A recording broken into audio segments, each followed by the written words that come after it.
సముద్రంలో గల్లంతైన 7 మత్స్యకారుల్లో ప్రాణాలతో బయటపడిన బోట్ డ్రైవర్ కారే చిన్నాను వైఎస్ఆర్సీపీ అధినేత మాజీ సీఎం వైఎస్ జగన్ ఫోన్లో పరామర్శించారు. విశాఖలోని ఓ ఆసుపత్రిలో చికిత్స పొందుతున్న చిన్నాతో మాట్లాడిన వైఎస్ జగన్ ప్రమాదంపై వివరాలు అడిగి తెలుసుకున్నారు. దాదాపు 50 లక్షల రూపాయల విలువైన పడవ సముద్రంలో మునిగిపోయిందని, ఎలాగైనా ఆదుకోవాలని మత్స్యకారుడు చిన్న వైఎస్ జగన్ను వేడుకున్నారు. దీనిపై స్పందించిన వైఎస్ జగన్ ఈ విషయంపై ప్రభుత్వంపై ఒత్తిడి తెస్తామని, న్యాయం జరిగేలా చూస్తామని భరోసా ఇచ్చారు. అవసరమైతే తాను కూడా స్వయంగా విశాఖ వస్తానని వైఎస్ జగన్ మత్స్యకారుడు చిన్నాకు ధైర్యం చెప్పారు. ఇది బోర్ నుంచి వస్తున్నాం అన్న. బోర్ నుంచి వచ్చిందిగా వైజాగ్ 10 మైళ్ళు ఉంది. వైజాగ్ 10 మైళ్ళు ఉందన్న. మనం చేయరా నాకు అంటే జట్టికి వచ్చిన 10 మైళ్ళ నుంచే బోల్తా కొట్టేసింది బోటు.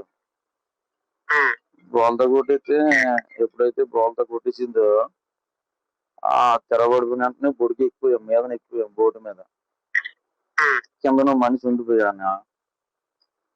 కింద మనిషి ఉండిపోతే ఇంకా 6 ఉన్నాం. ఇది 7 వెళ్ళాము, 6 ఉన్నాం. అయితే ఎప్పుడైతే మనిషి చనిపోయాడో మనిషి కోసం ఏడుతున్నా అన్నయ్య కొడుకు. మా అన్నయ్య కొడుకు చచ్చిపోయాడు. మా అన్నయ్య కొడుకు బాబు నాయన మా అన్నయ్య నేను ఏడుస్తున్నాను. అక్కడే బోర్డు కింద ఉండిపోయాడు. బోర్డు కింద ఉండిపోతే ఆ బొడికి మీద ఉన్నాం మేము. ఆ తేలుతుంటే బోటు మీద తేలుతుంటే తెరబడుకుని బోటు మీద ఉంటుండగా 9 గంటల వరకు ఉన్నాము. 6 బోటు ఇంకా కిందకి వెళ్ళిపోయింది అన్న. ఈ 6 ఈస్తున్నాము 12 అవుతుందో 11 అవుతుందో తెలీదు. ఆ టైంలో ఇంకో మనిషి కనిపించలేదు అన్న. నా తల్లి పిల్ల ఒకేసుకున్నానన్న. ఇదే అంతలన్నా అదే అంతలన్నా ఏది లేదన్నా. నేను చచ్చిపోతానన్నా నువ్వు రాకపోతే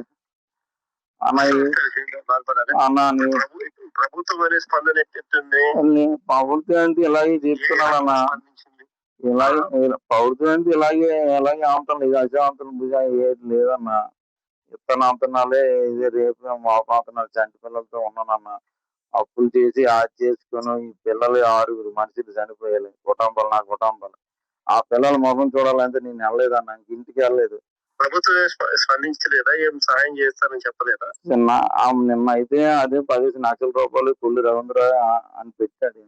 ఆ 6 కుటుంబాలకి ఈ ఆస్తి పరిహారం ఏదో చూస్తాం అన్నట్టుగా మాట్లాడాడన్న. ఇలాగే చెప్తున్నాను కానీ నన్ను వచ్చి 4 రోజులు 5 రోజులు అయిపోతుంది కానీ ఏది పంచట్లేదన్నా. బోటు ఇంకా మునిగిపోయింది బాబు. 50 లక్షల రూపాయల ఆస్తి మునిగిపోయింది బాబు. లేదని నేను అప్పుల్లో ఉన్నాను.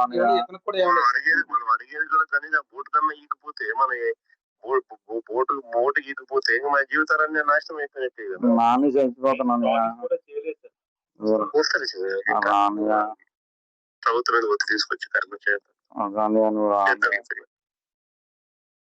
మరిన్ని అప్డేట్స్ కోసం ఛానల్ ను సబ్స్క్రైబ్ చేయండి. నోటిఫికేషన్స్ కోసం బెల్ ఐకాన్ పై క్లిక్ చేయండి.